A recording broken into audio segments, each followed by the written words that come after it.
Ya, Allah Subhanahu wa taala berfirman di dalam Qur'annya, Quran surah An-Nisa ayat 59. Ya, ya ayyuhalladzina amanu atii'ullaha wa atii'ur rasul wa ulil amri minkum. Nah, kayak gitu. Hai orang-orang beriman, taatlah kepada Allah dan taatlah kepada Rasul. Ya, karena apa? Allah memerintahkan taat kepada Rasul. Karena di dalam diri Rasul itu ada suri tauladan yang baik. Laqad kana lakum fi Rasulillahi uswatun hasanah. Yang ada pada diri Rasulullah itu ada suri tauladan yang baik yang patut kita contoh. Itu perintahnya, Pak. Ya, aduh. Makanya atiullah wa atiur rasul wa ulil amri minkum. Jadi hadis itu apa sih? Ya, hadis itu fi'liyahnya Nabi, qauliyah Nabi atau Nabi diam, ya, tidak mengiyakan dan langsung dari kelakuan Nabi. Ya, selain perkataan, ya, kelakuan, tapi Nabi diam, berarti Nabi setuju gitu. Nah, di situ banyak ya masalah hadis ini dibahas. Ya, ada hadis maudhu, ada hadis sahih, ada hadis hasan, ada hadis dhaif. Banyak gitu tingkatannya Pak Pendeta. Jadi itu tadi ya ayatnya, percaya kepada hadis ati'ullaha wa ati'ur rasul. Kalau udah menaati Rasul, artinya menaati Allah.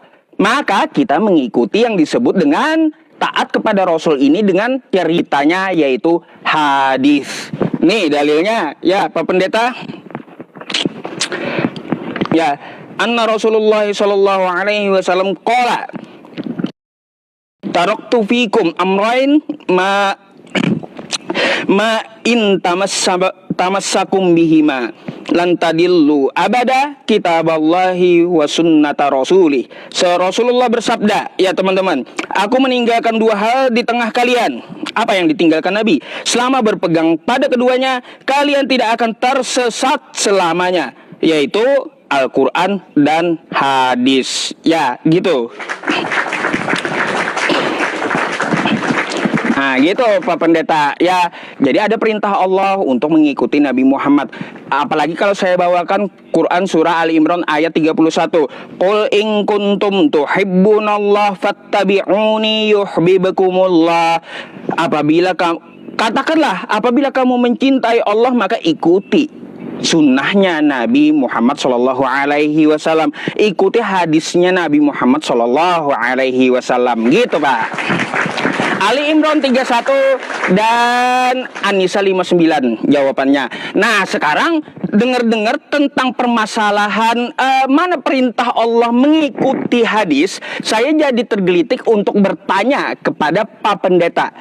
Saya mau nanya dua hal, ya. Mana perintah Yesus untuk mengikuti Paulus?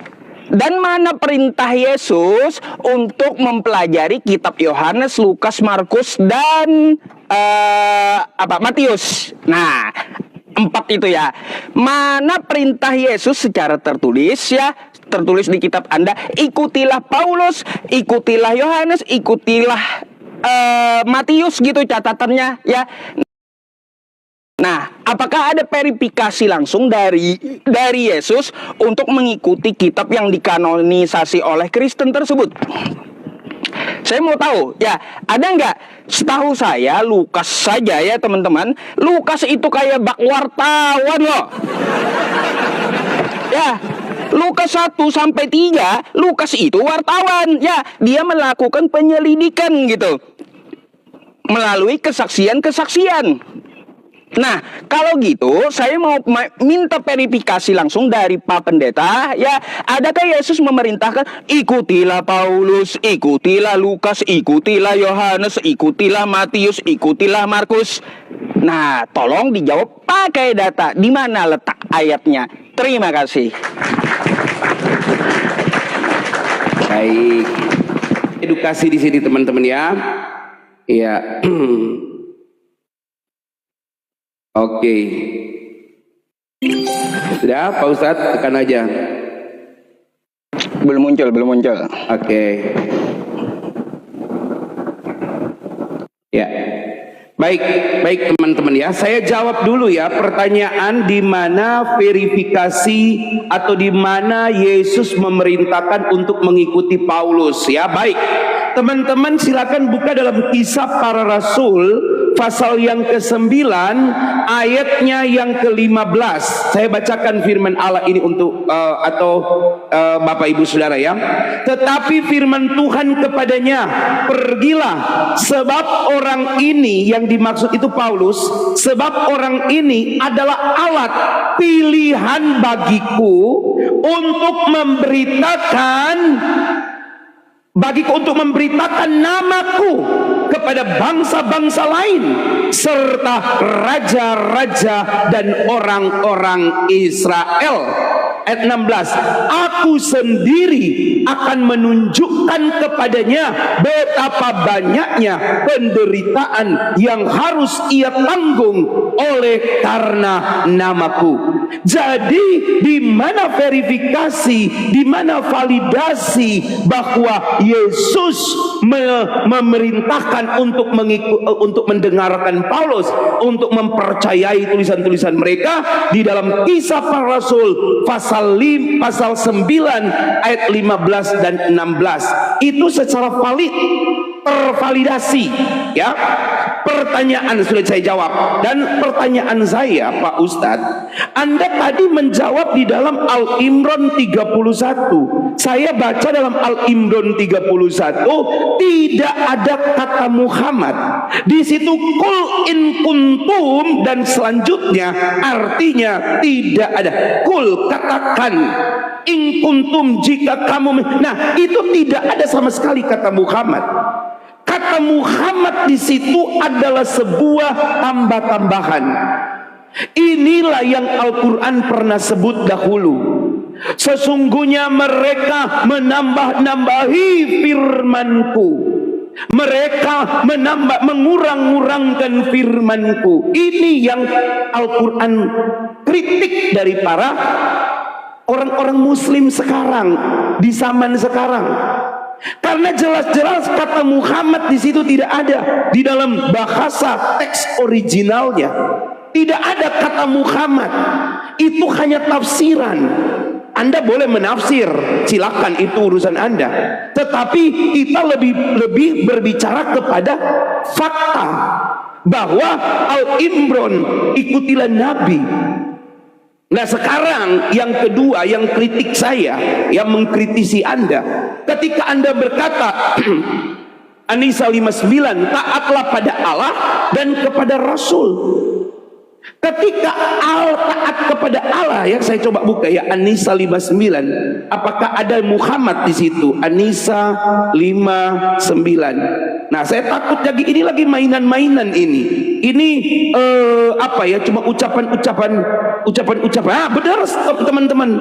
Ini pembohongan publik.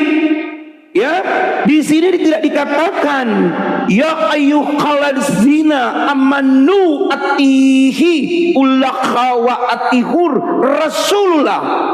Ya walaupun saya kalau salah membaca nggak apa-apa, tetapi tidak pernah ada kata Nabi Muhammad, wahai orang-orang yang beriman, taatilah Allah, taatilah Rasul, bukan Muhammad. Bukan Muhammad. Karena apa? Silakan kita baca di dalam surat-surat lain ya, termasuk di dalam surat-surat yang menunjukkan ya Yusuf ya, Yusuf pasal 9, Yusuf 91 ayat Yusuf 91 sampai 94. Bertanyalah kepada para pembaca kitab-kitab sebelummu, hai Muhammad. Artinya ada kitab Rasul di sini berbicara tentang 12 Rasul Israel. 12 Rasul Israel inilah yang dimaksud oleh Quran, bukan Muhammad. Karena Muhammad sama sekali tidak pernah bertemu dengan Allah.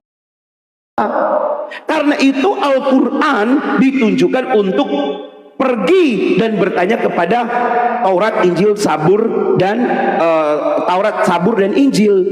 Ah itu ya, itu kritikan saya. Pertanyaan saya yang kedua, Pak Ustadz, tolong Anda buktikan bahwa memang Quran itu adalah perkataan Allah atau itu hanyalah sebuah tulisan-tulisan manusia? Itu yang Anda buktikan kepada saya. Kira-kira seperti itu pertanyaan dan kritik saya. Silakan. Oke, tepuk tangan dulu. Ya. Aduh. Tunggu waktu ya, teman-teman. Ya. Jadi ini teman-teman, kita buka-bukaan di sini teman-teman ya. Karena ini udah benar nggak adil ini teman-teman. Ya, kita nggak bicara materi, kita bicara bukti. Di sini teman-teman, saya disuruh membuktikan bahwa Al-Quran ini adalah firman Allah Subhanahu wa Ta'ala. Baik, saya kasih satu ayat ya, Pak Pendeta, perhatikan nih.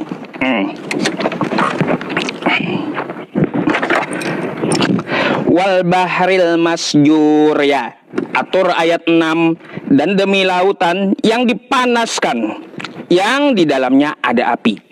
Oke? Nah, terjemahnya, dan demi lautan yang dipanaskan, di dalamnya ada api.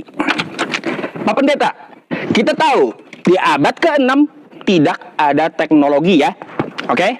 Nabi Muhammad tidak pernah juga menyelam dasar lautan. Oke? Ya. Tapi apakah betul Al-Quran mengatakan di dalam lautan ada api? Mari kita lihat faktanya ya teman-teman. Nih ya. Di dalam lautan ada api. Nih.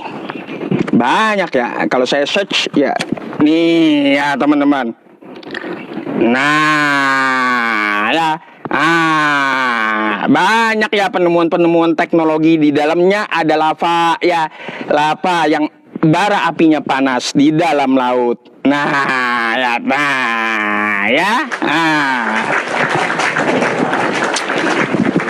Banyak ya. Itu salah satu ayat yang terbukti bahwa Al-Quran bukan bikinan manusia. Sejak kapan Nabi Muhammad nyelam dasar laut? Coba, aneh-aneh aja. Sejak kapan Nabi Muhammad menyelam dasar laut? Sudah adakah di saat itu teknologi untuk menyelam laut? Belum ada. Itu salah satu bahwa ayat tersebut bukan dari manusia, tapi dari Tuhan semesta alam yang memiliki langit dan bumi ini. Ya teman-teman. Oke, itu pembuktiannya satu Pak Pendeta ya. Kalau saya tanya di Bible, ada nggak kayak gitu? Nggak mungkin ya. Yang ada tiang langit bergoyang-goyang, kan gitu ya. Gitu Pak Pendeta. Terus saya mau bertanya dengan Pak Pendeta nih ya, tentang permasalahan yang Pak Pendeta bawa tadi ya. Ketika di Kisah Para Rasul 9 di situ, itu kan pengakuan sepihak dari Paulus gitu. Pak Pendeta, saya meminta Anda ya verifikasi yang langsung dari Yesus. Bukan Paulus ketemu cahaya, bukan. Ketemu katanya melihat Yesus berbentuk cahaya kilat di Damaskus. Bukan itu yang saya minta, ya. Bukan saat di situ, karena apa? Karena itu tidak ada bentuk Yesus di situ di Kisah Para Rasul 9. Itu hanya karang-karangan Paulus, ya. Saya minta waktu Yesus diutus ke muka bumi, pernyataan Yesus, ikutilah Paulus gitu.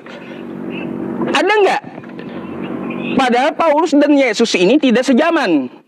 Kalau verifikasinya datang di langit, terbelahlah langit, ada kilat, lalu inilah alat yang aku pilih. Yesusnya mana?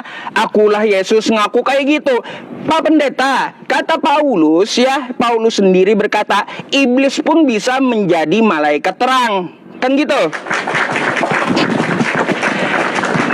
Iblis pun bisa berubah menjadi malaikat terang. Ya, bisa nyamar dia. Kita nggak bisa memverifikasi bahwa atau membenarkan yang ditemui Paulus itu adalah Yesus. Siapa itu? Ya, kilat yang di atas selalu ngomong. Bisa aja itu setan, bukan Yesus. Gimana sih? Jadi seperti itu Pak Pendeta. Yang saya minta verifikasi tertulis dari omongan Yesus sendiri, di mana Yesus mengatakan, Yesus memberikan mandat kepada Anda ikutilah Paulus, ikutilah Yohanes, ikutilah Matius, ikutilah Lukas, ikutilah Markus. Itu dulu yang saya tanya. Bukan berarti Anda harus mengambil di Kisah Para Rasul 9 itu, yang mana itu ada tulisan dari Paulus sendiri. Ya, di karang-karang pun bisa. Di luar Paulus, ya, di luar pengakuan Paulus, siapa yang mengakui Paulus? Atau ada yang mendengar ucapan Yesus bahwa ikutilah Paulus gitu. Kalau kami kan ada verifikasinya, ikutilah Nabi Muhammad. Nah, coba tolong langsung dari Yesusnya, Pak Pendeta, sewaktu dia diutus di zaman 4 kanonisasi, ya, bukan surat-surat Paulus. Terima kasih, Pak Ustadz. Oke.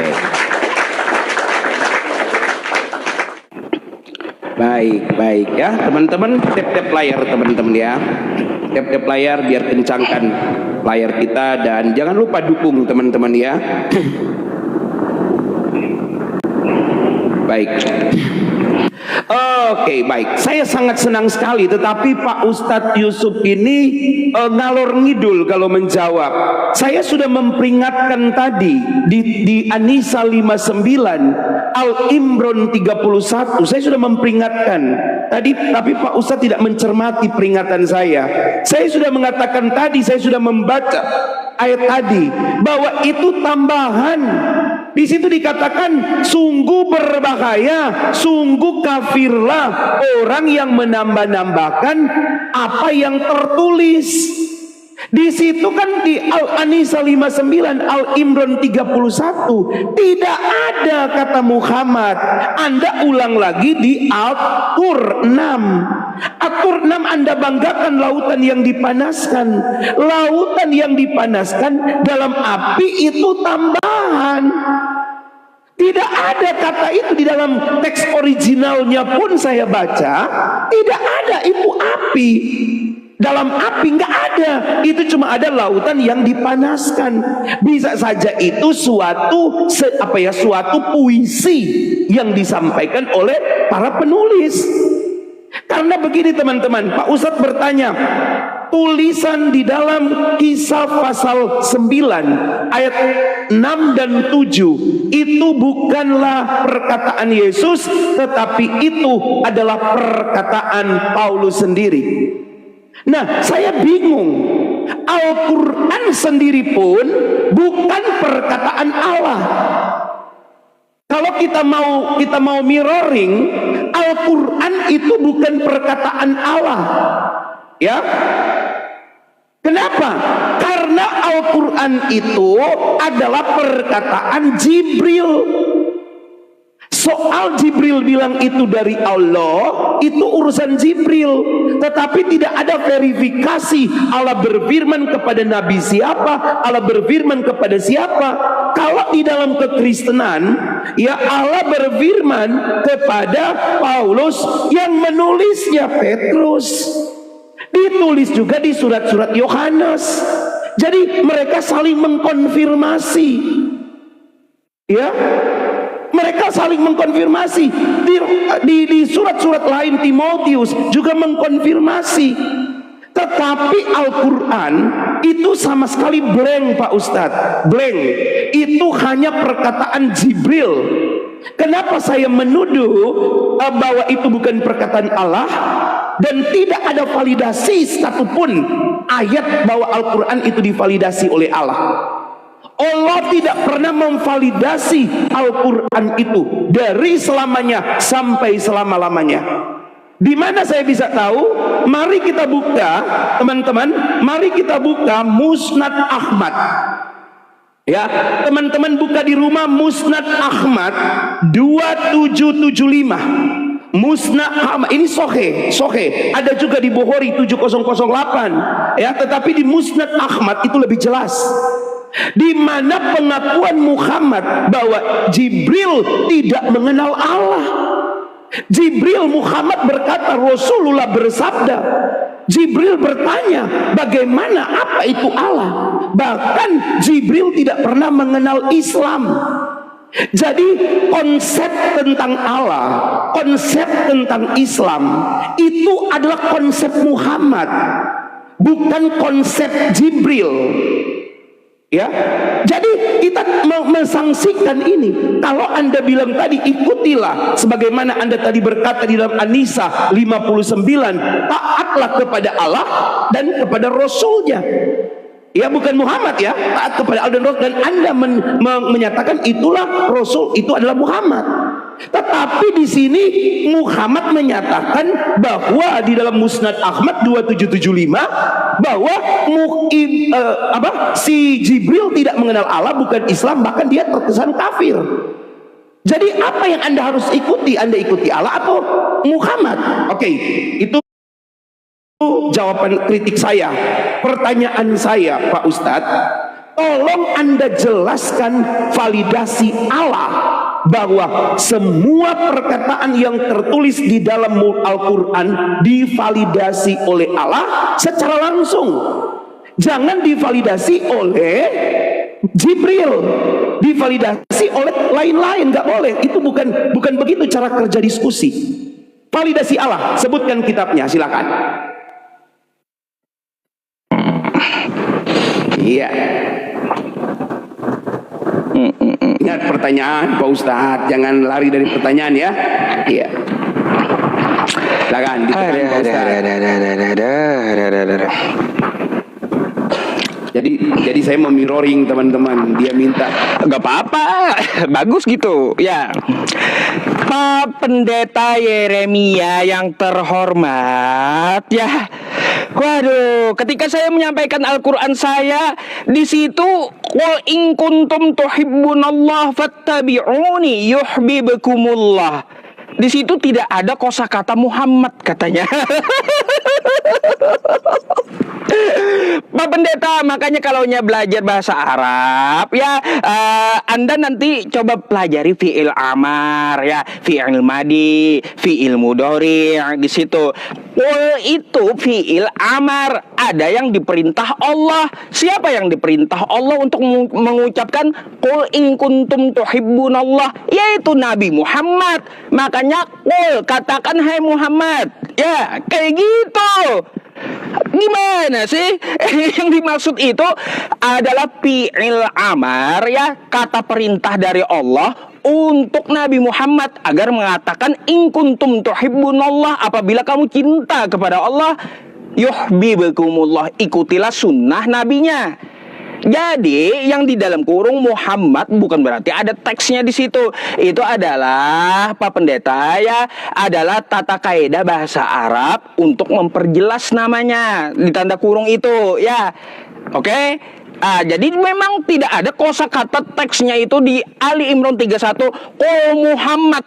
Nggak ada kayak gitu. Qul Muhammad nggak ada, nggak ada. Masa kalau qul Muhammad in kuntum tuhibbunallah, aduh itu berantakan bahasanya Pak Pendeta ya. Jadi di kosakata qul itu aja kata perintah udah ketahuan di situ, yang diperintahkan adalah Nabi Muhammad untuk mengucapkan gitulah. Makanya dikasih perjelas Nabi Muhammad yang dimaksud. Gitu, bukan Anda cari teksnya qul Muhammad. Kacau kalau kayak gitu. Terus wal bahril masjur tadi ya, yang di dalam lautannya ada api. Saya sudah tunjukkan satu kepada Pak Pendeta, tapi Pak Pendeta membantahnya. Oh, ini katanya di dalam kurung. Baik, ini saya kasih ya yang tidak pakai tanda kurung nih ya Pak Pendeta ya. Nih Quran surah Ar-Rahman ya Pak Pendeta, ayat 16 sampai 19. Saya bukakan dulu untuk teman-teman nih. Ar-Rahman 'allamal Qur'an, khalaqal insan, 'allamahul bayan. Nih ya Pak Pendeta, Ar-Rahman ayat 17 ya. Rabbul masyriqaini wa rabbul maghribain fabi ayyi ala'i rabbikuma tukadziban marajal bahraini yaltaqiyan. Nih ya, dia membiarkan dua lautan yang keduanya bertemu. Kemudian di antara keduanya ada batas yang tidak dilampaui oleh masing-masing. Tidak ada tanda kurung ya, tidak ada ya. Ya, tidak ada tanda kurung ya. Terus ini belum ada teknologi saat itu ya. Belum ada. Nabi Muhammad kagak pernah ke laut ya. Nah, Nabi Muhammad pun kagak pernah lihat laut ya, tapi Nabi Muhammad menyampaikan begini. Apakah betul terbukti? Nih buktinya ya. Tuh, dua belahan laut yang tidak saling melampaui ya. Tuh ya teman-teman ya.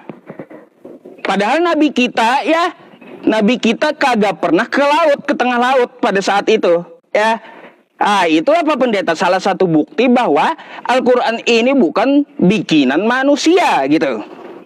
Sejak kapan Nabi Muhammad pernah ke tengah laut lihat-lihat kayak gitu ya? Nah, jadi itu Pak Pendeta, bahwa Al-Quran itu bukan dari manusia, bukan karangan dari manusia, bukan dari malaikat Jibril juga.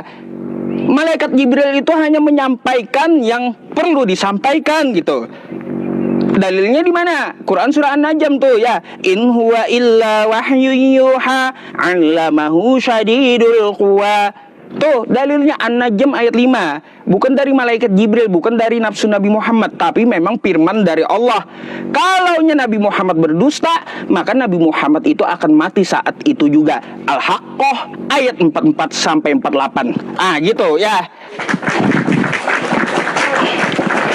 Waduh, saya mau menjelaskan Islamnya aja 5 menit teman-teman semuanya. Kagak sempat saya menanggapi, memberikan pertanyaan, menanggapi Pak Pendeta Yeremia. Tapi nggak apa-apa, saya dengar dulu tanggapannya seperti apa. Silakan. Ya. Iya, baik. Iya. Baik ya, teman-teman. Jangan lupa tetap support teman-teman ya. Ya, oke. Oke ya, teman-teman belum ya, sebentar teman-teman ya. Iya.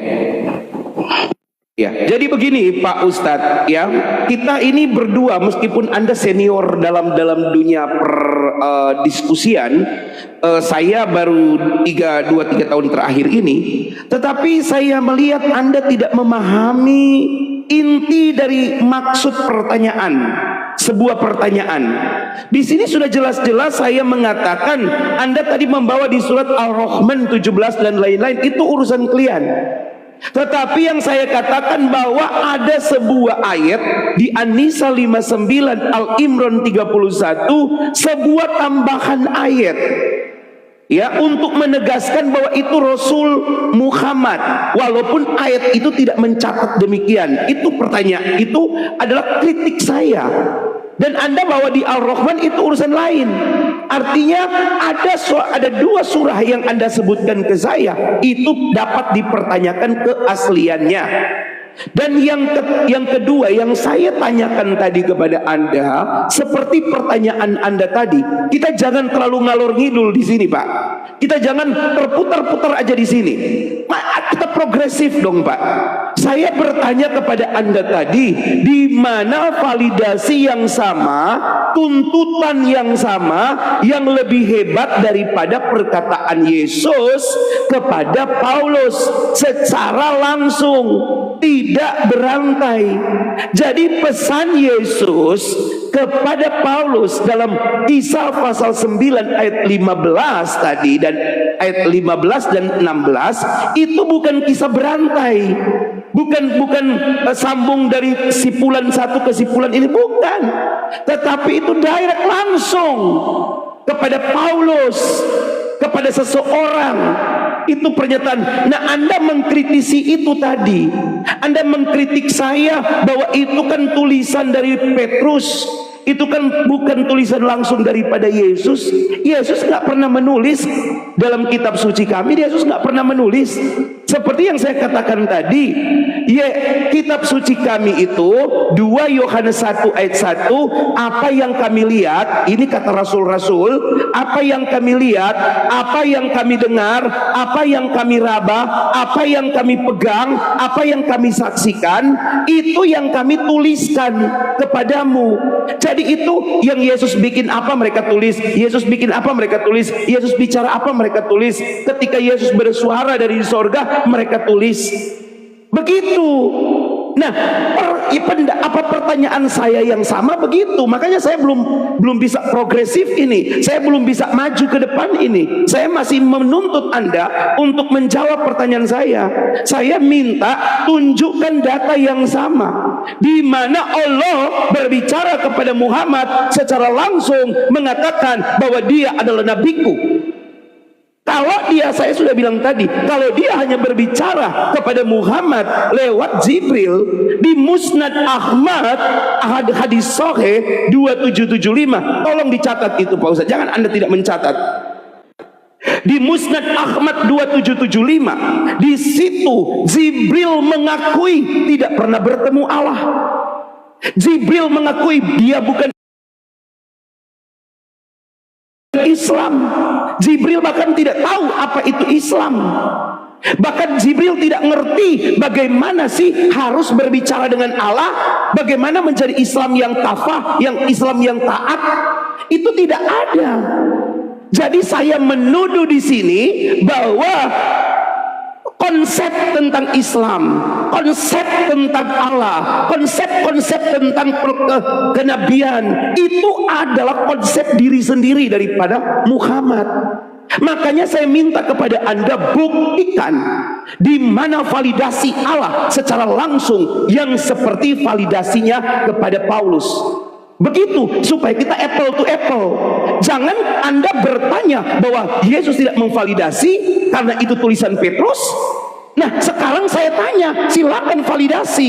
Ini kan tulisan bukan Muhammad. Ini tulisan daripada sahabat-sahabat Muhammad. Jadi ini bukan murni tulisan Muhammad. Saya pernah bilang tadi, jangan-jangan Muhammad bilang aku bukan rasul, tiba-tiba ditulis sahabat aku adalah rasul. Lah Muhammad ummi, tidak bisa membaca, buta huruf, makanya dia nggak bisa konfirmasi tulisan itu benar atau tidak. Itu pertanyaannya Pak. Ayo jawab di sesi ini, kita progresif ke pertanyaan lain. Silakan. Keren Pak Zub. Pak Ustaz, Oke. kita harus ngopi nih kita. Setelah ini Ngopi. Oke, ngopi. Saya satu saat, asal Anda jamin saya ke Banjarmasin, kita ketemu langsung ya. Nanti insya Allah ya Pak Pendeta ya. Insya Allah. Ya, silakan Ustaz. Teman-teman tap-tap layar teman-teman ya, tap-tap layar teman-teman. Oke, kawan-kawan begini ya. Pak Pendeta ini maunya apple to apple ya, apple to apple. Seperti dimana yang saya tuntut Yesus memvalidasi Paulus, kan gitu. Lalu dia minta juga bahwa Allah Subhanahu wa Ta'ala memvalidasi Nabi Muhammad. Ini enggak apple to apple Pak Pendeta ya, enggak apple to apple.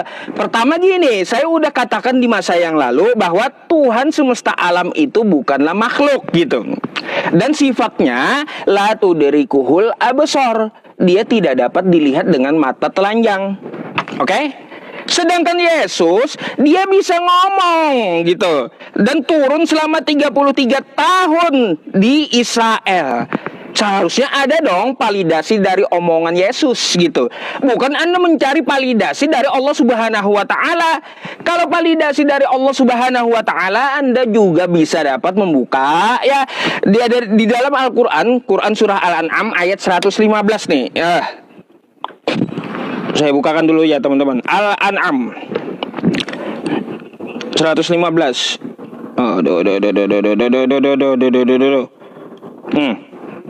Ya, wa tammat kalimatu rabbika sidqan wa adla la mubaddila li kalimati wa huwas samiul alim. Telah sempurnalah kalimat Tuhanmu ya sebagai kalimat yang benar dan adil, tidak ada yang dapat merubah-rubah kalimatnya, dan dialah maha yang mendengar lagi maha mengetahui. Ini verifikasi Allah ya, bahwa Al-Quran itu tidak dapat diubah-ubah ya, bahwa Al-Quran itu dari dia.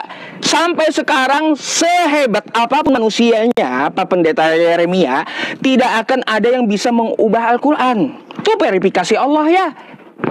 Verifikasi langsung dari Allah tuh ya. Di Al-An'am ayat 115. Bukan berarti Allah harus bertemu Nabi Muhammad. Nabi Muhammad itu makhluk, ya, nabi, seorang nabi. Bukan berarti dia harus langsung berbicara kepada Nabi Muhammad. Ngapain coba Pak Pendeta? Ya, kalaunya Allah Maha Besar ketemu Nabi Muhammad yang hambanya kecil, ya, gak cocok gitu loh. Lalu berbicara gitu. Mau Pak Pendeta ngopi bareng gitu Nabi Muhammad dengan Allah. Nggak kayak gitu konsepnya. Penurunan wahyu pun Anda perlu ngerti Pak Pendeta. Penurunan wahyu itu bukan cuma melalui malaikat Jibril. Ada 7 metode ya wahyu itu diturunkan. Ada 7 Pak Pendeta, bukan cuma melalui malaikat Jibril. Ya, pelajari lagi tentang masalah penurunan wahyu. Bagaimana cara wahyu turun. Surah dari Al-Kautsar itu bukan melalui malaikat Jibril. Ya, inna a'tainakal kautsar, bukan dari malaikat Jibril itu. Jadi seperti itu Pak Pendeta. Jangan semuanya Anda berpikir, oh malaikat Jibril yang menyampaikan. Ada malaikat Jibril yang menyampaikan, ada yang langsung Allah ilhamkan kepada Nabi Muhammad Al-Quran itu. Makanya pelajari 7 metode cara penyampaian wahyu Al-Quran. Oke Pak Pendeta. Nah, terus apalagi yang Anda permasalahkan? Ya, tentang masalah dalam kurung Pak Pendeta, di kitab Anda, ya, di kitab Anda lebih banyak tanda kurungnya, ya. Nih ya Pak Pendeta. Nih ya. Saya cari nih ya. Nih Pak Pendeta. Nih ya. Nih, sering digunakan ya. Catatan tambahan. Bentar ya. Saya cari dulu teman-teman. Biar saya carikan tanda kurung itu ya habis ini, daripada membuang waktu saya gitu ya. Jadi gini Pak Pendeta, ya, untuk masalah tanda kurung ya, yang umat tanda kurung itu satu ayat adalah Anda gitu. Sekarang saya mau tanya lagi sama Pak Pendeta, kalau Anda mau apple to apple ya, Anda harus membanding Tuhan itu bukan makhluk dulu. Sedangkan yang saya minta apple to apple itu dari Yesus ke Paulus, bukan dari Tuhan ke Nabi Muhammad, bukan. Dari Yesus ke Paulus sama-sama manusia. Itu di mana catatannya? Silakan. Oke Pak Ustadz, Oke Pak Ustadz, yuk ditekan Pak Ustadz. SKS Pak Ustadz? Belum. SKS siang kalau siang ya. Belum muncul ininya.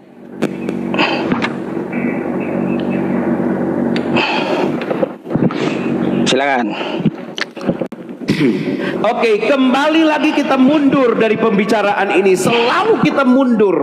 Saya memang harus ngajari Pak Ustadz ini untuk progresif, bukan mundur. Ya, sekali lagi saya bilang ya, ketika Pak Ustadz membawa Al-An'am 115, maka itu tanda kurung Pak Ustadz. Kami orang Kristen tidak pernah mempermasalahkan tanda kurung, kami mengakui, tetapi tidak pernah menyebut tanda kurung Yesus. Tidak, tanda kurung tidak ada begitu-begitu. Nah, sekarang Pak Ustadz kemudian ya berkata bahwa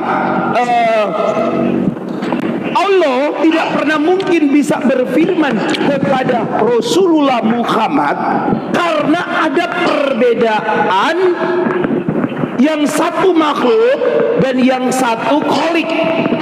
Jadi tidak bisa matching, tidak bisa tidak bisa ketemu ini. Tetapi saya ingin protes pernyataan Anda itu. Kalau begitu kenapa Anda harus menyembah Muhammad, harus taat kepada Muhammad? Karena Allah tidak pernah secara langsung bertemu, berbicara dengan dia. Kenapa Anda tidak taat kepada Allah dan kepada Musa? Karena di dalam surat Al-A'raf 143 Di situ jelas-jelas Allah berfirman bahwa aku ketika Musa datang untuk bermunajat pada waktu yang telah kami tentukan selama 40 hari, dan Tuhan berfirman langsung. Tuhan berfirman secara langsung. Jadi ini mematahkan dalil, mematahkan argumentasi Anda bahwa Allah tidak bisa berbicara dengan Muhammad karena Muhammad adalah manusia, adalah ciptaan, gitu. sementara Allah adalah pencipta, Khalik. Ini sudah mematahkan, Pak Ustadz. Ini memalukan ini bagi saya. Berarti Allah tidak percaya kepada Muhammad, Allah percaya kepada Musa. Karena Musa secara langsung Allah berfirman kepada Musa. Jadi orang-orang, ya teman-teman yang ada di room saya dan di room Pak Ustadz, ayat ini membantah fakta-fakta yang bersembunyi di balik sesuatu yang disembunyikan ini. Anda harus menjelaskan bahwa dalil Anda mengatakan Allah tidak mungkin berfirman kepada Muhammad karena Muhammad adalah makhluk sementara Allah adalah sang Khalik. Itu dua dunia yang berbeda, dua alam yang berbeda. Tetapi ternyata Allah sering berfirman kepada manusia, kepada Musa dalam Al-A'raf 143. Allah ternyata biasa. Makanya Pak Ustadz, saya mengatakan tadi itu hanyalah suatu ciptaan. Allah itu adalah ciptaan dari Muhammad, Pak Ustadz. Jibril tidak sungguh-sungguh pernah berkata begitu. Anda tidak menyinggung tentang Ahmad Musnad Ahmad 2775. Harusnya Anda jelaskan apa maksud dari Musnad Ahmad 2775. Korelasikan itu dengan Al-A'raf 143 bahwa Allah bisa berbicara. Ternyata Allah yang walaupun dia sang Khalik itu suatu kebiasaan, hal yang biasa kalau dia mendatangi umatnya, dia mendatangi orang-orang yang memang dia cintai, termasuk Musa dalam contoh ini. Nah ini Pak Ustadz yang harus Anda terangkan kepada umat Anda. Jadi saya kunci lagi dengan pertanyaan saya. Kenapa jadi tolong dijawab, bahas Musnad Ahmad ya 2775, dan tolong jelaskan kenapa Allah berfirman secara langsung kepada Musa dan kenapa Allah tidak pernah berfirman secara langsung kepada Muhammad. Tolong dibahas juga pernyataan Muhammad bahwa Jibril itu tidak kenal Allah, dia tidak tahu Islam. Jadi konsep-konsep itu adalah konsep dari Muhammad sendiri. Jadi itu yang Anda harus selesaikan itu, ya.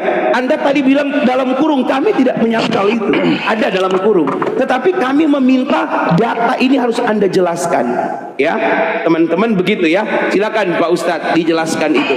Saya terus progresif, ya. Anda masih stagnan, ya silakan. Ya teman-teman, di tap-tap layar lah teman-teman, ya tap-tap. Oh tap-tapnya udah bagus, udah oke lah teman-teman, sudah cukup. Ya, ya dimenangkan aja lah kita, gitu. Sekali aja dimenangkan lah. Gitu.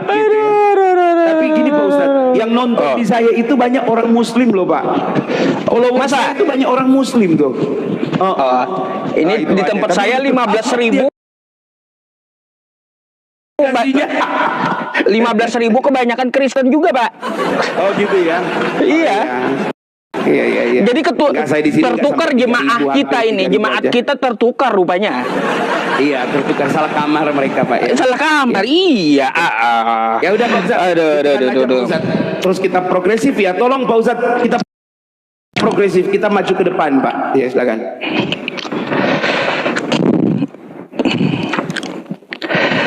Oke, ya, yang pertama-tama saya mau tanggapi dulu ya tentang masalah Nabi Muhammad pernahkah bertemu Allah langsung berbicara seperti Nabi Musa? Jawabannya pernah Pak Pendeta. Ketika peristiwa Isra Mi'raj ya, Allah langsung berbicara menurunkan perintah sholat. Itu ya, banyak kok di Sirah Nabawiyah juga ada cerita itu ya.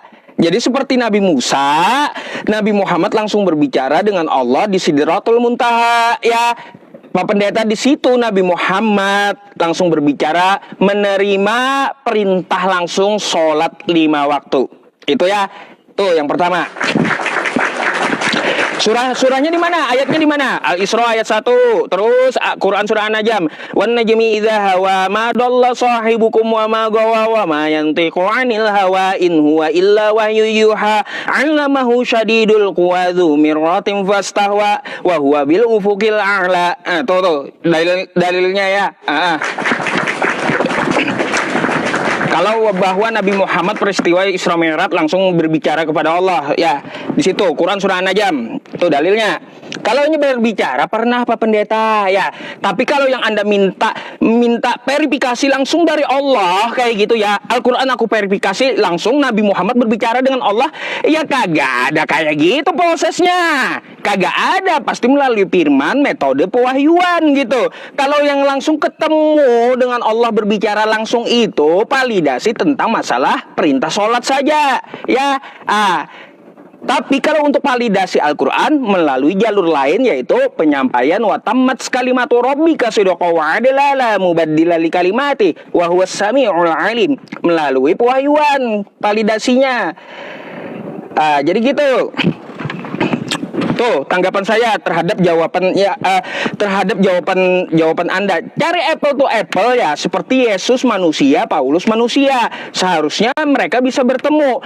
Langsung ya dari mulutnya Yesus keluar, "Hei Kristen, ikutilah Paulus." Kayak gitu. Jangan yang satu makhluk, satu bukan, yang satu khalik, satu makhluk. Itu kan sama-sama manusia, apple to apple lah yang dicari. Ibaratnya kayak gini ya Pak Pendeta, Anda mau mengambil Nabi Muhammad diverifikasi oleh sahabatnya, bisa kayak gitu. Sama-sama manusia. Ini Nabi Muhammad dengan Allah yang nggak matching gitu.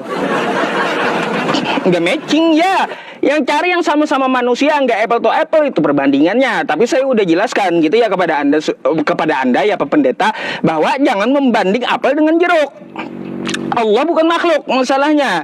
Ya, kalau denger trompet Israfil aja ya teman-teman, kalaunya kita dengar, hancur udah kita semuanya. Apalagi mendengar suara zat Allah. Wah, bisa mati kita semuanya. Ya gitu, makanya kan Al-Quran itu tanzilum mir rabbil alamin, diturunkan dari Tuhan semesta alam. Nah tuh Quran surah Al-Waqi'ah, apa bihadzal hadisi antum mudahinun, apakah kau remehkan Al-Quran ini? Ya, itu adalah ya masuhu illal mutahharun. Jadi malaikat Jibril itu mengambil pewahyuan dari Sidratul Muntaha, dari firman Allah, nggak langsung kayak gitu ya, langsung Allahnya ketemu Nabi Muhammad. Mimpi itu Pak Pendeta ya. Mimpi. Jangan Anda samakan permintaan saya seperti Yesus dengan Paulus. Yesus manusia, Paulus manusia. Jangan Anda membanding dengan Allah dan Nabi Muhammad, nggak nyambung gitu. Ya, sekali lagi saya minta verifikasi dari Yesus ya, perkataan Yesus, ikutilah Paulus tuh. Terus berkaitan tentang masalah tanda kurung ini Pak Pendeta. Ini Pak Pendeta Anda buka ya Matius nih. Pak Pendeta Matius 23 ya. 14. Di ayat 14. Ini teman-teman ya.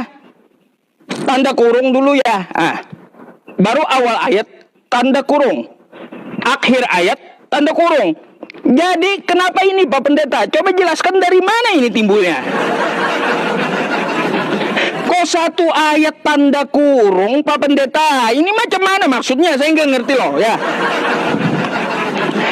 Kayak gimana sih? Maksudnya apa sih tanda kurung satu ayat ini apa gitu maksudnya Pak Pendeta? Tolong Anda jawab ini ya, tanda kurung satu ayat Pak ya. Ustadz, cukup. Ya cukup Pak Ustadz. Oke. Saya kayaknya masih mau gas Pak Ustadz ini lah, karena ini Pak Ustadz ini masih ngalor ngidol. Tapi apa? Tekan aja dulu Pak Ustadz.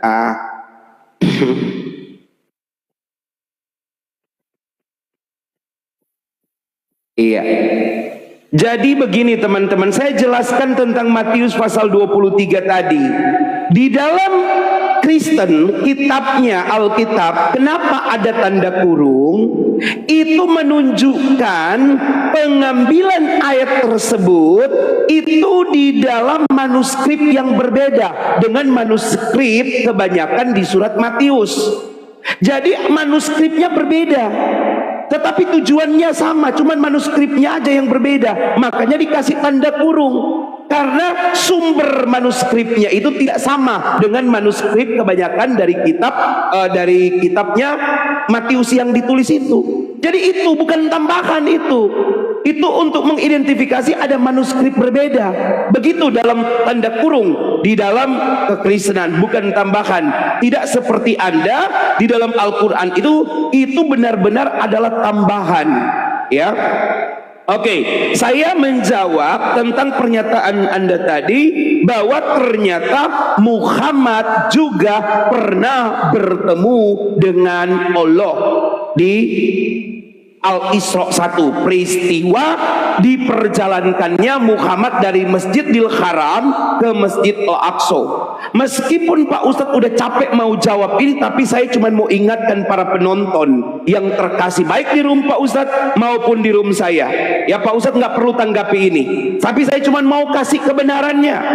Peristiwa Al-Isra itu sendiri masih dapat kita bicarakan. Saya sama sekali tidak percaya, karena perjalanan Masjidil Haram ke Masjid Al-Aqsa.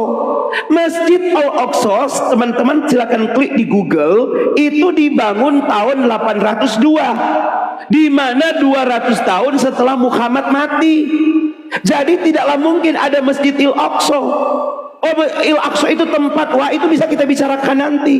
Tetapi ketika menamakan Masjid Al-Aqsa itu sudah merupakan kebohongan, ya, kebohongan tempat. Nah, oke, ini logika yang kedua. Kalau memang Allah bisa bertemu dengan Muhammad, pertama ini inkonsistenan Anda, atau Anda mewakili Muslim. Ini adalah sebuah inkonsistensi. Pertama, dari tadi Anda ngotot bahwa makhluk tidak boleh bertemu dengan Khalik, karena itu dua alam yang berbeda. Tetapi di akhirnya Anda mengakui bahwa bisa juga Khalik bertemu dengan makhluk. Nah, ini kan sudah menunjukkan ada inkonsistensi dari pernyataan-pernyataan kalian. Nah, sekarang pertanyaannya, coba Anda kasih konsistennya. Bisa apa enggak?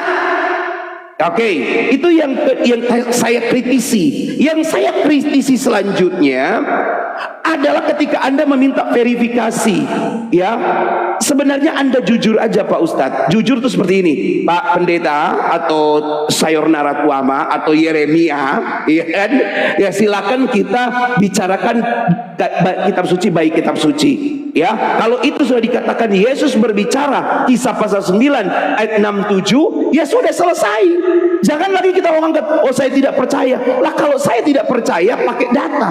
Saya bilang tidak percaya Al-Isra 1 itu pakai data. Karena Masjid Al-Aqsa sendiri nanti ada tahun 802. Jadi ada datanya. Saya tidak percaya.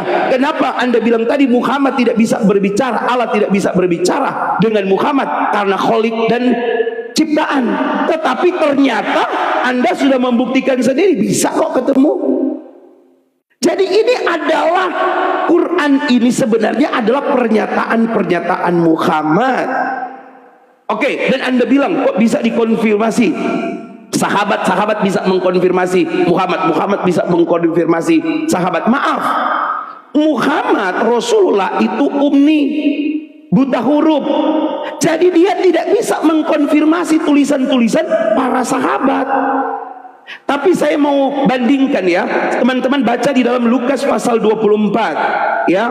Pada waktu Yesus naik ke surga ayat 53, di situ dikatakan bahwa ada ratusan mata memandang Yesus naik ke surga. Bandingkan dengan peristiwa Al-Isra, nggak ada teman-teman, sahabatnya pun nggak pernah melihat, tidak ada saksi. Itu adalah pernyataan Muhammad sendiri, bukan pernyataan Jibril, tetapi pernyataan diri sendiri. Ya, jadi itu yang harus dibuktikan. Ya, kita bicara ke lain lagi ya Pak. Di sini saya lihat Anda sudah mandek, udah nggak bisa Pak. Ayo kita bicara topik lain, kita ganti topik dari Anda dah. Ini kan topik dari saya. Silakan topik dari Anda. Masih panjang ini. Oh, lanjut kalau begitu. Kalau begitu Pak, masih ada dua Pak. Jelaskan tentang Musnad Ahmad 2775, yaitu jelaskan dan inkonsistensi Anda dalam pernyataan-pernyataan Anda. Silakan. Ya itu tadi yang mau dibahas. Ya, silakan ditekan Pak. Oke, belum.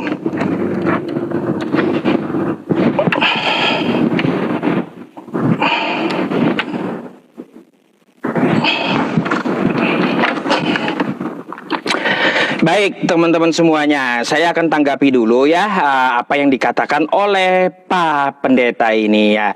Jadi begini Pak Pendeta ya, untuk masalah Nabi langsung bertemu dengan Allah itu bukan perkataan saya, tapi saya katakan Nabi Muhammad itu langsung berbicara dengan Allah ketika menerima perintah sholat, sebagaimana Nabi Musa berbicara dengan Allah Subhanahu wa Ta'ala di dalam Quran, di balik pohon gitu. Artinya tidak bertatap muka, berbicara, terima perintah. Ya, bukan berarti Nabi Muhammad melihat dengan mata. Bukan seperti itu, karena sifatnya apa? La tudrikuhul absar. Jadi saat itu Nabi Muhammad mendengar perkataan perintah sholatnya berapa gitu. Ya, bukan berarti Nabi Muhammad langsung tatap muka dengan Allah ngopi bareng di Sidratul Muntaha, bukan. Jangan Anda pikirkan kayak gitu. Beda. Iya, bukan kayak gitu ya. Itu satu yang perlu Anda catat. Jadi yang namanya bertemu berbicara langsung ya bukan berarti bertemu tatap muka, bukan ya. Jadi itu Pak Pendeta yang saya tanggapi. Terus katanya masalah Isra Mi'raj, bukankah sudah pernah saya jelaskan Pak Pendeta tentang permasalahan Isra Mi'raj itu? Subhanalladzi asra bi 'abdihi lailan minal masjidil haram. Ya, kan kayak gitu. Ilal masjidil aqsa. Apa arti Masjidil Haram? Masjid itu berakar kata atau dari wazannya ya dalam bahasa Arab sajadah, artinya sujud. Masjid itu adalah isim Pak Pendeta ya, isim yang menunjukkan tempat. Artinya masjid apa? Tempat sujud. Tuh, masjid tempat sujud ya, masjid. Lalu apa arti haram? Masjidil Haram adalah tempat sujud yang suci. Pak Pendeta, di hari yang sebelum-sebelumnya saya sudah sampaikan kepada Anda ya. Waktu Al-Qur'an turun ya, Al-Qur'an turun surah Al-Isra itu tidak ada bentuk Masjidil Haram kayak gitu. Enggak ada. Udah dibilang kagak usah Masjidil Aqsanya, Masjidil Haramnya pun belum ada. Ya, belum bentuk kayak gitu. Lalu apa yang dimaksud dengan Masjidil Haram? Masjid tempat sujud yang suci. Lalu apa? Masjidil Aqsa. Aqsa apa artinya teman-teman? Aqsa itu adalah tempat yang paling jauh. Nih ya, nih dalam bahasa Arab aja ya. Nih, yang paling jauh. Artinya Masjidil Aqsa itu adalah tempat sujudnya para nabi yang paling jauh dari Makkah ya, dari Masjidil Haram ya. Seperti itu maksudnya, dari tempat yang suci sampai ke tempat sujud yang paling jauh diutusnya para nabi sujud menyembah Allah, yaitu Masjidil Aqsa, bukan bangunannya. Sudah dibilang Pak Pendeta, nggak ada urusannya dengan bangunan itu. Quran surah Al-Isra itu nggak ada ya, bukan bangunannya. Tapi maksudnya apa gitu. Jadi seperti itu. Wah, udah saya jelaskan 2 kali nih dengan Pak Pendeta. Wazannya dari kata sajadah, artinya sujud ya, sujud nih dahi ke tanah ya. Masjid itu tempat sujud. Masjidil Aqsa tempat sujud yang suci. Masjidil Haram tempat sujud yang suci. Masjidil Aqsa tempat sujud para nabi yang jauh. Ya, bukan berarti Anda harus lihat bangunannya, bukan. Dari tadi kenapa sih Bapak Pendeta tidak pernah menampilkan perkataan Yesus memvalidasi langsung tulisan Paulus? gitu, atau memvalidasi langsung tulisan dari Yohanes, Lukas, Markus. Coba di mana Yesus berkata, aku perintahkan ikuti Yohanes, aku perintahkan ikuti Paulus. Karena kan manusia dengan manusia gitu loh. Itu yang saya tuntut dari Anda. Adakah dia berkata di dalam kitab 4 kanonik itu bahwa Yesus meninggalkan 4 kitab untuk dipelajari bagi Kristen? Itu yang saya tuntut dari tadi ya. Karena setahu saya tidak pernah Yesus dengan Paulus itu bertemu secara fisik to fisik, tapi pengakuan Paulus saja gitu. Nah, kalau Anda membanding Nabi kami dengan Al-Quran kami ya, Nabi Muhammad dengan penulis Quran, itu saling validasi mereka. Ketika Nabi Muhammad mendapat wahyu, dibacakan oleh Nabi Muhammad, Alhamdulillahirabbil alamin. Itu wahyunya dicatat oleh Zaid bin Sabit. Lalu dibaca lagi oleh Zaid bin Sabit. Ya Rasulullah, betulkah bunyinya seperti ini? Alhamdulillahirabbil alamin. Kalau Nabi Muhammad betul kata Ya, Nabi, Pak, baru Pak. disebarkan Sabar, gitu. Pak. Udah Pak, udah. Ya, Iya. cariin ya ayatnya, cariin. Ya, baik. Oke. Oke ya, baik. Kita tekan dulu. Nah, ini semakin enak ini teman-teman ya. Oke, jadi teman-teman sekali lagi di sini jangan ada yang tersinggung ya. Ini kami dalam ranah diskusi edukasi. Jadi nggak ada boleh tersinggung teman-teman. Apalagi ngancam-ngancam, saya nggak terancam teman-teman ya.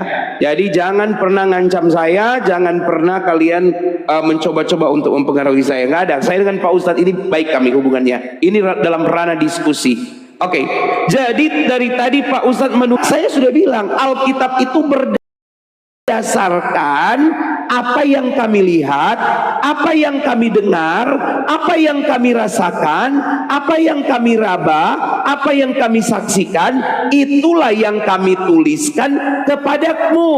2 Yohanes 1 ayat 1. Itu udah jelas teman-teman. Nah, di mana Yesus memvalidasi? Enggak. Alkitab kami itu adalah perkataan-perkataan Yesus yang didengar secara audible oleh para penulis. Ya. Jadi ini perkataan audible di dalam 2 Yohanes pasal 1 ayat 1. Silakan dibaca di situ. Jadi bukan pesan berantai. Bukan. Jadi jangan kalian mengatakan ini seakan-akan pesan berantai. Maka dari penjelasan Pak Ustadz Yusuf tadi telah terbukti ada kecurigaan kita bahwa memang Quran itu adalah perkataan Muhammad sendiri. Tidak ada hubungannya dengan Allah. Oh, dari mana Muhammad tahu bahwa ada air, ada langit, ada besi yang jatuh dari langit? Maaf Pak Ustadz. Pak Ustadz mungkin silakan googling ya, di tahun-tahun ya, di tahun 1 sebelum Masehi, para filosof Yunani sudah menulis ayat-ayat itu tentang adanya gunung di bawah langit, di bawah air, tentang ada api, tentang besi yang jatuh dari langit. Di dalam filosofi Yunani sudah menulis itu jauh sebelum ada Quran. Jadi Quran bukanlah buku pertama yang mencatat tentang peristiwa-peristiwa alam itu. Sudah lama ada dalam peristiwa-peristiwa alam itu. Oke. Dan yang kedua, Anda kemudian mengatakan, jadi di mana Yesus mengatakan salam? Tidak ada. Tidak ada. Tetapi kalau ada adalah tulisan dari mereka mengatakan memang Yesus mengatakan. Karena itulah perkataan Yesus. Nah, di dalam Quran sendiri pun saya menuntut yang sama. Di mana perkataan Allah menyatakan bahwa Quran ini, bahwa Muhammad ini adalah Rasulnya. Dan kemudian Anda tunjukkan ayat itu bukan perkataan Allah. Itu perkataan tulisan-tulisan dari sahabat-sahabat Rasul. Apakah itu dikonfirmasi oleh Rasul? Tidak. Rasulullah Muhammad tidak pernah mengkonfirmasi Quran yang ada sekarang. Karena Rasulullah adalah ummi, tidak bisa membaca dan menulis, buta huruf. Jadi tidak mungkin dia mengkonfirmasi tentang pernyataan atau tulisan-tulisan daripada sahabat-sahabat. Jadi bagaimana Anda mengatakan bahwa Rasulullah mengkonfirmasi tulisan itu, sementara dia sendiri tidak tahu tulisan apa yang ditulis itu? Menurut Anda dia ummi, buta huruf, tidak bisa membaca tulis. Ya. Jadi pertanyaan saya Pak Ustadz, ini pertanyaan saya progresif aja ke depan. Apakah Quran itu berisi perkataan Allah atau semuanya perkataan Allah? Apakah Quran itu adalah firman Allah? Ini pertanyaan nomor 1 saya tadi. Pertama kali saya buka pembicaraan, saya bertanya, apakah Quran itu perkataan Allah atau itu perkataan Muhammad atau perkataan-perkataan Musa atau perkataan-perkataan lain? Ya, tunjukkan data bahwa Quran itu adalah perkataan Allah. Itu yang saya sampaikan. Dan kalau Anda meminta pengakuan Yesus bahwa dia memvalidasi Paulus, sudah saya sebutkan ayatnya. Kisah Para Rasul pasal 9 ayat 6 dan 7. Tapi kalau Anda bilang harus Yesus yang menulis, Yesus tidak pernah menulis. Pertanyaan yang sama, di mana Allah juga menulis? Begitu ya. Oke, Mica, Bu Mica ya, thank you. Silakan Pak Ustadz. Oke, pertama gini dulu ya, saya tanggapi Pak Pendeta. Tadi saya sudah mengatakan kepada Anda bahwa Nabi Muhammad itu mengkonfirmasi catatan dari sahabatnya Zaid bin Sabit. Mana caranya? Nabi kan nggak bisa baca tuh, ya. Nabi Muhammad mengkonfirmasi dengan cara pendengarannya. Waktu wahyu turun, ya, dibacakan oleh Nabi Muhammad kepada Zaid. Zaid, wahyu turun, tolong kamu catat. Bunyinya kayak gini, Bismillahirrahmanirrahim. Lalu dicatat Zaid. Catatnya dulu. Lalu ditanyakan lagi kepada Nabi, ya Rasulullah, betul nggak bunyinya seperti tulisan ini? Bismillahirrahmanirrahim. Kalau Nabi mengiyakan, ya betul Zaid. Baru disebarkan. Gitu cara konfirmasinya dengan pendengaran beliau, dengan metode hafalan. Baca sirah nabawiyah gitu. Banyak sekretaris dari Nabi ya teman-teman. Langsung Al-Quran itu dikonfirmasi. Saya bantah itu ya. Terus kata Pak Pendeta, seperti kejadian alam itu sudah dinyatakan oleh para ilmuwan. Mana saya minta ya, jangan cuma omong doang. Datanya mana? Ilmuwan siapa? Mana ilmuwan siapa yang menemukannya di antara dua laut, ya, dua laut itu tidak saling melampaui. Itu ilmuwan mana yang mencatatkan sebelum Al-Quran? Ayo, silahkan tunjukkan sama saya. Jangan modal, ilmuwan Yunani kuno semuanya sudah mencatatkan. Itu mana? Mana itu yang saya tuntut kepada Anda ya. Jadi sudah saya bantah ya tentang Nabi Muhammad tidak mengkonfirmasi Al-Quran. Malah ya cara pencatatannya konfirmasi dulu kepada Nabi Muhammad. Itu Al-Quran, Pak Pendeta. Konfirmasi dulu Zaid bin Sabit kepada Nabi Muhammad SAW. Kalau pendengaran Nabi ya bunyinya betul seperti itu, baru disebarkan oleh sahabatnya. Kayak gitu Al-Quran itu ya. Nah, terus Pak Pendeta, ya saya mau kasih tahu Anda, ya saya dari awal tadi berharap Anda jujur bahwa Yesus tidak ada langsung berbicara kepada Paulus, tapi melalui Kisah Para Rasul 9. Jika Anda jawab tidak ada, dia langsung ketemu satu zaman, beres pertanyaannya gitu. Tapi Anda malah bawa Kisah Para Rasul 9, yang mana di situ ambigu, ya, tidak diketahui itu siapa, ya, Yesus kah? Yakinkah itu Yesus? Atau jangan-jangan iblis yang menyamar jadi malaikat perang? Atau kayak gimana? Kan kita nggak bisa konfirmasi itu, kan kayak gitu. Berkaitan gini Pak Pendeta, kalau untuk masalah yang semuanya tadi sudah saya jawab ya teman-teman. Al-Quran bagaimana cara pencatatannya, dan Pak Pendeta langsung memverifikasi dari Yesus memang tidak ada. Berarti ya saya cukup salut dengan Anda gitu ya, bahwa berani jujur. Tidak ada pernah Yesus memvalidasi langsung ketemu tatap muka kepada murid-muridnya buku yang diajarkan oleh Paulus. Tapi itu konfirmasi sepihak dari Paulus sendiri di Kisah Para Rasul 9. Pak Pendeta, saya mau bertanya kepada Anda tentang masalah konsep ketuhanan yang adil. Ya, Pak Pendeta, ini saya ambil yang perlu saya pertanyakan nih ya kepada Anda. Tolong ya Pak Pendeta jawab pertanyaannya kayak gini nih ya. Pak Pendeta, Tuhan Anda turun ke muka bumi selama 33 tahun di tanah Israel. Oke? Saat itu orang abad pertama dapat melihat Tuhan dengan matanya. Nih ya, dengan mata. Melihat Yesus dengan mata. Saya mau tanya, kalau Tuhan Anda maha adil, Yesus itu maha adil, mana keadilan dia bagi orang buta? Satu. Ya, mana keadilan dia bagi saya dan Anda? Dua. Ya, kenapa? Saat ini saya nggak bisa lihat Yesus gitu. Yesus di abad pertama aja Tuhan nongol di abad pertama. Rugi dong saya nggak lihat Tuhan. Ya, biji mata saya nggak lihat Tuhan. Masa dia istimewa? Kan orang-orang di abad pertama aja gitu. Coba jelaskan di mana letak keadilan Yesus? Ya, Pak Ustadz, silakan. Cukup. Oke. Baik, saya ingin mengkonfirmasi. Oh, belum ya. Iya, nggak apa-apa teman-teman ya. Ya, kita konfirmasi ya, teman-teman ya. Sebentar. Tekan aja Pak Ustadz. Belum. Ya. Oke. Teman-teman, saya ingin menunjukkan suatu data kepada saudara ya tentang apa yang ditanyakan oleh Pak Ustadz tadi. Ini data ya, teman-teman nih.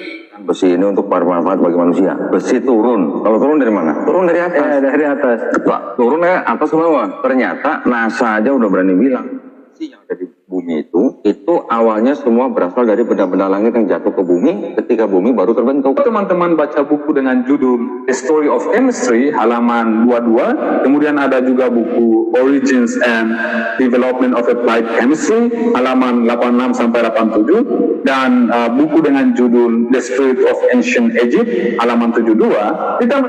Ya, silakan Pak Ustadz cari buku itu dan Pak Ustadz baca sendiri. Pak Ustadz akan menemukan di situ tentang semua yang ditulis di dalam Quran itu, tentang laut, tentang besi yang turun, tentang semua kejadian-kejadian di Quran itu sudah dicatat dalam buku-buku itu sebelumnya. Dan itu udah dikonfirmasi loh. Banyak sekali channel, termasuk channel saya, sudah memuat itu tentang membantah fakta bahwa Al-Quran pertama kali menemukan itu. Sudah dicatat. Oke, saya jawab ya Pak Ustadz. Sebentar. Ya, jadi saya juga mau katakan Tuhan turun ke bumi 33 tahun di tanah Israel.